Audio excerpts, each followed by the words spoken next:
E a gente vai conversar agora com a doutora Rogéria Medeiros, que é a coordenadora da Central de Transplantes, aqui do Rio Grande do Norte, para levar informação para você que nos acompanha, porque a doação de órgãos pode salvar muitas vidas, mas infelizmente, por falta de informação, por falta de conscientização, muitas pessoas acabam dizendo não à doação de órgãos. Tudo bom, doutora Rogéria? Tudo bem, muito obrigada pelo convite. É uma satisfação estar aqui hoje falando sobre esse tema tão importante, que é a doação de órgãos.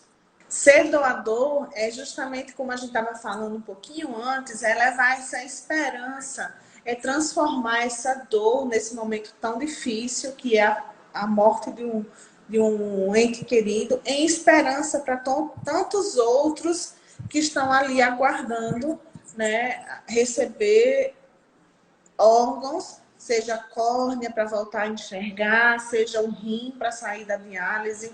Então, assim, quando você vê o motivo, é gratificante.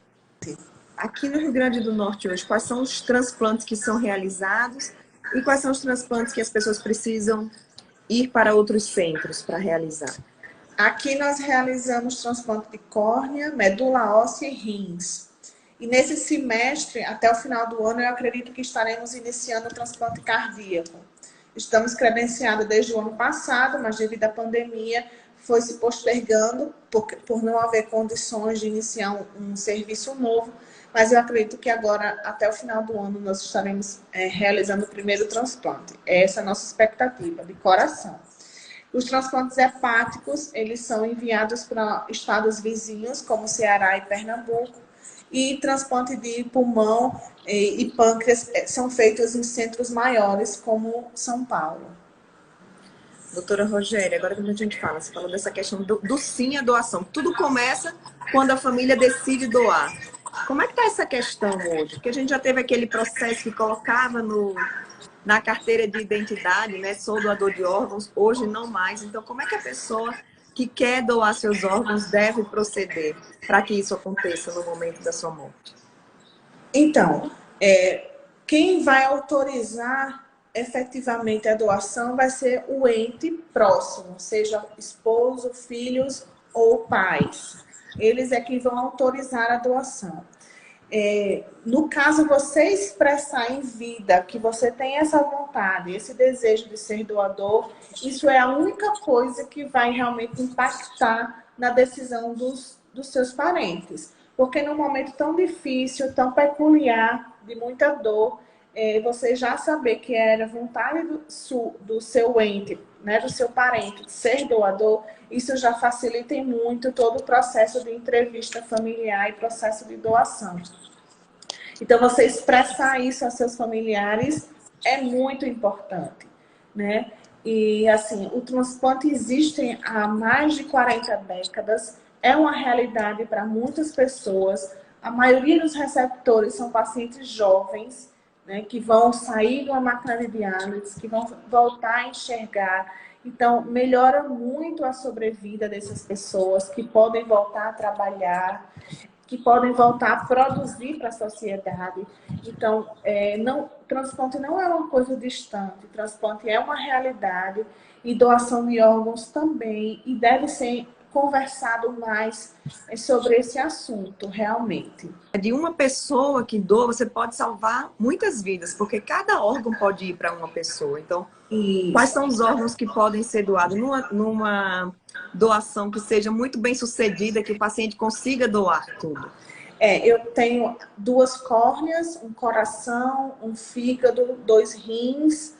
Eu posso doar o pulmão, são 2 pulmões, né? E pâncreas. Então, eu posso chegar até 10 órgãos. Até 10.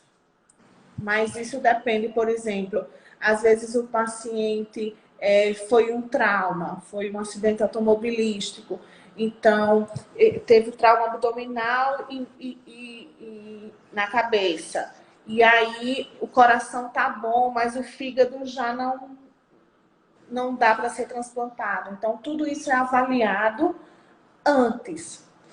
Como acontece? Primeiro, o médico da UTI, onde o paciente está internado, faz o diagnóstico de morte encefálica.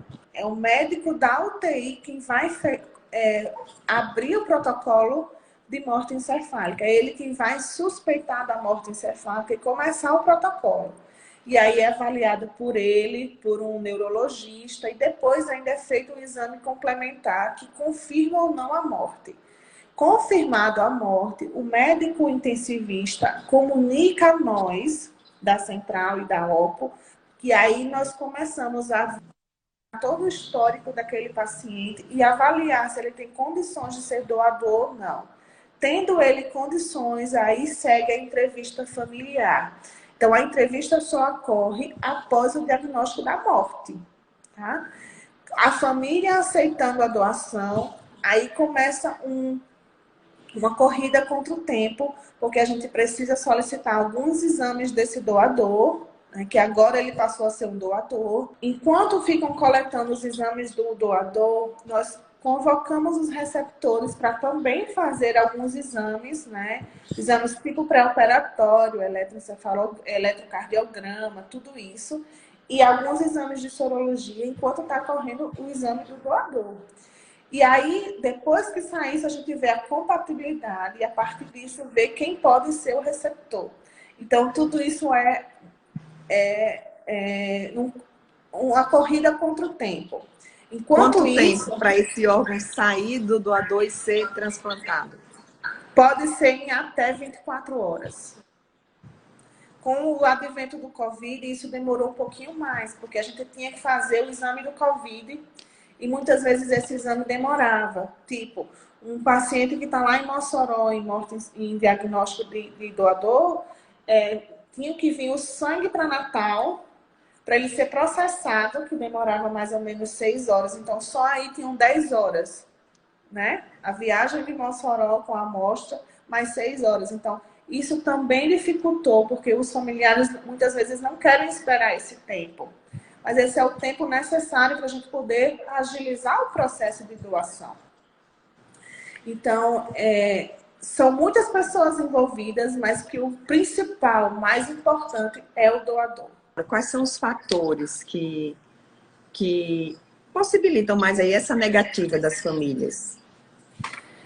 Eu acredito que o principal é a falta de informação, depois o tempo de espera, porque eles, quando optam por ser doador, o corpo vai ser entregue só depois das doações, então 24 horas depois, mais ou menos, e eles têm muito medo de não se entregar o corpo intacto, mas na verdade o corpo é entregue da mesma forma como se entregaria sem a doação. Entendeu? Esteticamente é a mesma coisa. Só que eles vão ter um corte cirúrgico que vai estar fechado, ponteado, como normal, uma cirurgia, né? Mas que ele vai estar todo entregue da mesma forma. Visualmente é a mesma coisa. Como coordenadora dessa central de transplantes, que constantemente está vendo na prática esse milagre acontecer, né? Os órgãos de uma pessoa que já morreu, levando vida para outras pessoas que, se não recebesse esse órgão, provavelmente poderiam morrer lá na frente. O que é que você falaria para essas famílias que estão assistindo e que um dia podem estar nessa situação de dar um sim ou não para a doação de órgãos? É engraçado que quando a gente pergunta, você receberia um órgão de outra pessoa? As pessoas dizem sim. E você doaria o órgão para outra pessoa? E a gente vê na prática que o número de negativas é em 80%. Então, as pessoas querem receber, mas ninguém quer doar, infelizmente.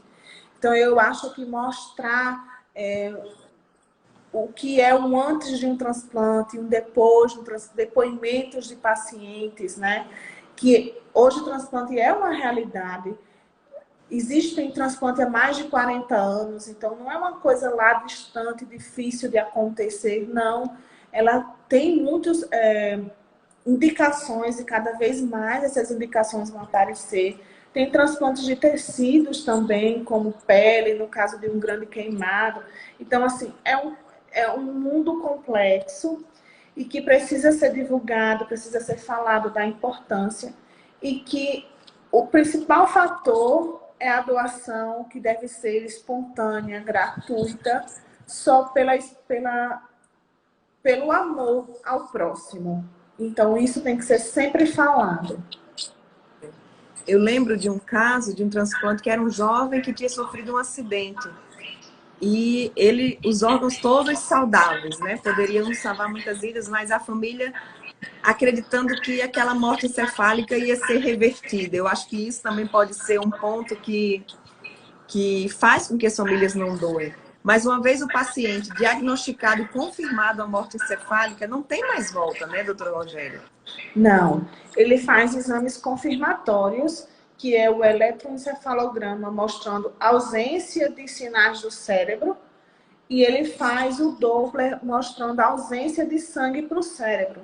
Então, o cérebro está morto, aquele paciente está morto. O coração está batendo às custas de remédio, o pulmão está funcionando às custas de ventilação mecânica. Então, um órgão vital, que é o cérebro, ele está morto, diagnosticado por exames complementares também. Tá? Então, existe o exame confirmatório. Morte encefálica é diferente de coma, é outra questão, tá? Então, o coma algumas vezes pode ser reversível, dependendo das causas. Morte encefálica, não. Nem todo paciente em coma vai evoluir para morte encefálica, não. São duas coisas diferentes. Criança pode doar também? Sim, sim. Criança pode doar, inclusive crianças, por exemplo, tem muita criança em fila de transplante cardíaco que nasceram com malformação. Então, a criança de 2 anos que pesa 12 quilos, ela só vai poder receber um coração de mais ou menos o mesmo peso dela. Então, só vai poder ser crianças os doadores. Então, é uma criança salvando outra. E como estão as filas, doutora Rogéria? Só para a gente terminar. Tem muita gente na fila, à espera de doação? Aqui no Rio Grande do Norte, hoje nós temos 240 aguardando transplante renal. Esse número é similar ao pré-pandemia, ou seja, durante a pandemia a gente transplantou o mesmo número de pacientes novos que entraram em fila. Não houve melhora da fila, mas não houve piora. Mas em relação ao transplante de córnea, essa não é a realidade. O transplante de córnea aumentou muito o número de pacientes em fila durante a pandemia. Hoje nós temos 410 pacientes aguardando.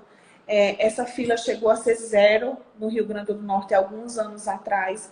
Então a gente precisa realmente retomar essas doações para mudar essa realidade. Ótimo, doutora Rogéria, muito obrigada. Parabéns pelo trabalho. Né? Eu estou contando as horas para a gente noticiar aqui esse primeiro transplante de coração aqui na cidade, né? Que seja retomado. E que em breve isso vai evoluindo e que todos os órgãos também consigam ser transplantados aqui no nosso estado. Muito obrigada pela oportunidade. Estamos sempre à disposição. Tem algum telefone que as pessoas possam entrar em contato? Tem o Instagram da Central de Transplantes. O Instagram nosso é @Central de Transplante do RN, tudo junto. Lá nós tiramos suas dúvidas, estamos sempre colocando posts e informações sobre os transplantes na forma geral. Depoimentos, doações. Setembro está terminando, que é o mês de incentivo, mas a doação e esse incentivo deve continuar o ano inteiro, né, doutora Rogéria? Todos os dias, na verdade. Isso.